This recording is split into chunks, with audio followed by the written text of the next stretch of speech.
بسم اللہ الرحمن الرحیم. میں انجینئر حمید حسین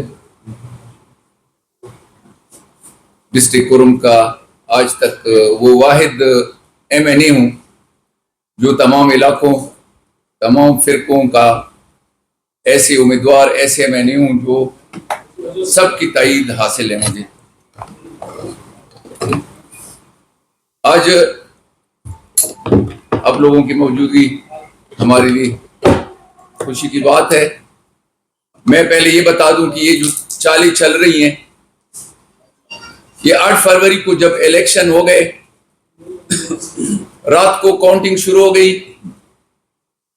تقریباً 3 بجے تک ٹوٹل 189 پولنگ سٹیشن تھے. اس میں سے 134 یا 44 اس طرح کا کوئی جب ریزلٹ آ گیا اس میں میری 20,000 لیڈ تھی. اس وقت انہوں نے ریزلٹ روک لیا, سب کچھ بند کر کے. ہمارے بندے جو تھے وہ بیٹھے رہے حتیٰ کہ صبح پورا حال جتنا بھی تھا بھرا ہوا وہ سارا خالی ہو گیا اور اگلے تقریباً 3-4 بجے دوبارہ ریکاؤنٹنگ انہوں نے شروع کر دی. ریمیننگ سٹیشنز کی کاؤنٹنگ ساری دوبارہ, میں اس لیے کہہ رہا ہوں کہ دوبارہ انہوں نے کاؤنٹنگ شروع کر دی. جو پولنگ سٹیشن رہ گئے تھے ان کی کاؤنٹنگ انہوں نے شروع کر دی. اس میں کچھ عرصہ بعد میں خود بھی پہنچ گیا. پہلے تو یہ مجھے ابھی بھی یاد ہے کہ 164 ایک پولنگ سٹیشن تھا جس میں ٹوٹل ووٹ تھے 700 اور اپلوڈ جو کیے گئے تھے وہ 800 ووٹ انہوں نے اسی پولنگ سٹیشن کے 700 کی جگہ 800 انہوں نے اپلوڈ کیے تھے. یعنی حالت یہ تھی کہ فارم 45 ایک طرف سب کچھ اپنی مرضی سے کرتے رہے ہیں. بہرحال جب میں پہنچا ہوں سب سے پہلے وہی پوائنٹ میں نے پکڑ لیا. چونکہ اب ہم پہنچ گئے تھے تو اس کے بعد تقریباً انہوں نے وہی فارم 45 سے ریزلٹ لینا شروع کر دیے حتیٰ کہ 189 پہ میرے 4,266 ووٹ زیادہ نکلے. اس وقت میں ادھر ہی کڑا رہا. میں نے کہا کہ جب تک 47 فارم نہیں دیتے میں نہیں نکلتا. بہرحال فارم 47 مل گیا. اس کے بعد فارم 48 بھی ایشو ہو گیا. فارم 48 کے بعد جو یہ لیٹر ایشو کرتے ہیں آبجیکشنز کے لیے وہ لیٹر ایشو ہو گیا. میں نے بھی ریسیو کر لیا, میرے اپوننٹ نے بھی وہ لیٹر ایشو ساری ریسیو کر لیا. اور اس میں جو اٹینڈنس ہے اس کی وہ اٹینڈنس بھی موجود ہے, اس کا اٹینڈنس موجود ہے اس کے نمائندوں کا. یعنی انہوں نے کوئی آبجیکشن نہیں کیا. اس آبجیکشن کے بعد فارم 49 ایشو ہو گیا. فارم 49 کے بعد آبجیکشن نہ ہونے کے بعد یعنی کوئی آبجیکشن نہیں آیا. اس لیے اگر آبجیکشن ہوتا تو فارم 49 ایشو نہیں ہونا تھا. پہلے وہ آبجیکشن پہ ڈیبیٹ ہونی تھی. لیکن فارم 49 جب ایشو ہو گیا اس کے بعد 17 فروری کو الیکشن ٹریبیونل بن جاتے ہیں, ان کے آرڈرز ہو جاتے ہیں. اگلے 6 تاریخ کو 6 مارچ کو یہ الیکشن آفس میں اپلیکیشن دیتے ہیں کہ ہم نے کچھ پولنگ سٹیشن کی ریکاؤنٹنگ کرنی ہے. اب بجائے اس کی کہ الیکشن ٹریبیونل میں چلے جائیں یہ الیکشن آفس چلے گئے.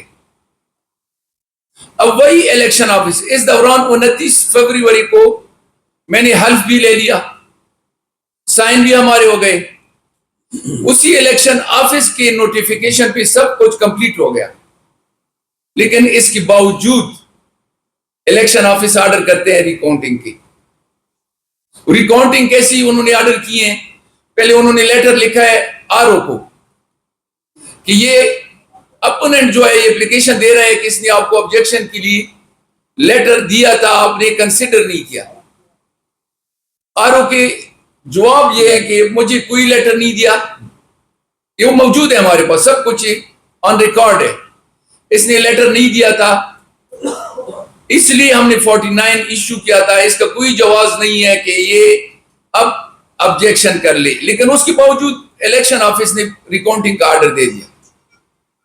بہرحال مین وائل ہم ہائی کورٹ چلے گئے. ہائی کورٹ میں جب ہم نے سب کچھ سبمٹ کر دیا ہائی کورٹ نے ان کا یہ جو آرڈر تھا وہ ختم کر دیا. آگے سے انہوں نے یہی کہا کہ ہم لوگ سروس ٹریبیونل میں جا سکتے ہیں, ساری الیکشن ٹریبیونل میں, لیکن اس کے باوجود ٹائم بارڈ کے باوجود یہ لوگ گئے, بلکہ الیکشن آفس والے پہلے سپریم کورٹ چلے گئے, اور اس میں یہ میرا اپوننٹ ساجد توری جو ہے وہ بھی پارٹی بن گیا, وہ بھی سپریم کورٹ چلا گیا. اور یہ معاملہ اب تک جوں کا تو پڑا رہا ہے. انہوں نے جو کوششیں کرنی تھی وہ کرتے رہے ہیں. اب آپ کے سامنے ہے سب کچھ. جب ناکام ہو جاتے ہیں, اب اس پہ یہ تاریخ مقرر کر رہے ہیں 3 تاریخ کو اس کی ہیئرنگ کے لیے, تو آپ لوگ اس سے اندازہ لگا لیں کہ اس میں کتنی سچائی ہے. تو میں تو یہ کہتا ہوں کہ یہ نتیجہ چینج کرنے کے لیے جو کوششیں ہو رہی ہیں, تو میں کہتا ہوں کہ یہ ہمارے علاقے اس طرح ایک سینسیٹیو علاقہ جو بہت سینسیٹیو ہے, اسٹریٹجک پوائنٹ آف ویو سے بہت اہم ہے, اس کا نتیجہ چینج کرنا ہمارے علاقے کی وحدانیت کے لیے بہت بڑا خطرہ ہے, اور وحدت جو ہے وہ ہمارا خراب ہو سکتا ہے. یہ وحدت کے لیے ہمارا یہ میرا MNA رہنا, آپ دیکھ لیں کہ مجھے جس طرح ووٹ ملا ہے, اور یہ جو نتیجہ اگر چینج کرتے ہیں یا کرنے کی کوشش کرتے ہیں تو وحدت کو بھی نقصان پہنچ سکتا ہے, اور ادھر کی جو قوتیں پاکستان مخالف قوتیں ہیں ان کو بھی ایک موقع مل سکتا ہے, وہ اپنی کوششیں تیز کر سکتے ہیں اور علاقے کا امن مزید خراب کروا سکتے ہیں. تو میری ان طاقتوں سے جو اس چیز میں انوالو ہیں یا اثر انداز ہیں یا اثر رکھتے ہیں, ان سے اپیل ہے میری کہ خدا را اس چیز کو مد نظر رکھ کر آگے فیصلے کی جائیں تاکہ ہمارا علاقہ پرامن رہے اور یہ وحدت جو ہے وہ قائم و دائم رہے. اچھا, بس یہ ایک بات آپ کے ذہن میں رہے, چونکہ پارا چنار میں اس وقت شدید مسائل چل رہے ہیں, کوئی ایک شخصیت جو تمام سائٹس پہ قابل قبول ہے. ہم چونکہ علامہ صاحب کی قیادت میں ایک تمام پارلیمانی وفد گیا تھا جس میں خود صاحبزادہ حامد رضا صاحب تھے, جس میں شہریار افریدی صاحب تھے, جس میں یوسف حسین صاحب تھے, اور جس میں بنو سے نسیم علی شاہ صاحب جو MLA تھے.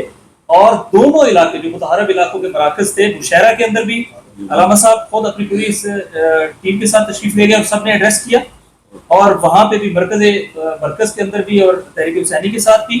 آپ یقین کریں کہ سب کی طرف سے اگر کسی کے اوپر ایک اظہار اعتماد تھا جو سب کو جوڑ سکتا ہے, جو ایک فورس آف یونٹی ہے, جو بائنڈنگ فورس ہے, تو وہ انجینئر حمید حسین تھے, جو مجلس وحدت کی بنیاد کے اوپر جن کو سدا سے جہاں پہلے فرض کریں کہ کنفرنٹیشنز ہوتی تھی وہاں سے سب سے زیادہ ووٹ ملا ہے.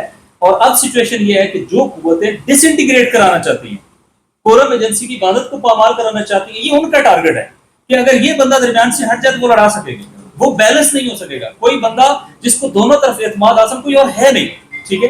تو یہ ایک سازش ہے, اور اس سازش کو اگر طاقتور حلقوں نے نہ سمجھا تو اس کا مطلب ہے یا وہ کاؤنٹر پارٹ بن گئے سازش کے, یا وہ اس سازش کے بہاؤ میں آ گئے ہیں. اور یہ اتنا بڑا خطرناک سٹیپ ہوگا چونکہ ان کے لیے وہاں پر تمام مکاتب فکر سٹینڈ لے رہے ہیں, اور یہ اس وقت اس تمام مکاتب فکر کے خلاف یہ سٹینڈ ہے. اگر ان کو ریموو کرنے کی بات کی جائے تو یہ صرف ایک پولیٹیکل میٹر نہیں ہے, یہ ایک صرف پوائنٹ سکورنگ نہیں ہے کہ یہاں میں ایک نمبر جو ہے نا وہ بڑھانا ہے, وہ میٹر بھی ہوگا, لیکن اس کے لیے جو قیمت دے رہے ہیں وہ ملکی سلامتی کی دے رہے ہیں. اور وہاں جس سطح کا عوامی ریئیکشن کا اندازہ ہے, انہیں اندازہ ہی نہیں ہے کہ لوگ اپنے حق کے لیے کس طرح کھڑے ہو جائیں گے عوامی انداز سے.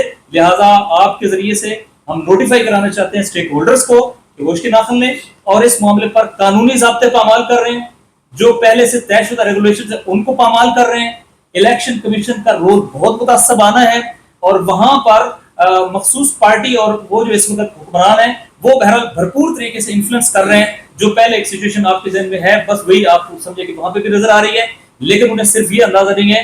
مجلس وحدت المسلمین ایک ملگیر قوت ہے, ہم اس معاملے کو پوری پاکستانی قوم کے سامنے رکھیں گے. یہ ایک سیٹ کا میٹر نہیں ہے, یہ ایک حق کا میٹر ہے, یہ ایک علاقے کی وحدت اور سلامتی کا میٹر ہے, اور آپ اس سے ایک انچ بھی پیچھے ہٹنے کے لیے تیار نہیں ہیں. آپ سب کو بہت شکریہ, اور شخصیات درمیان میں ہیں. سوال آپ کو یہ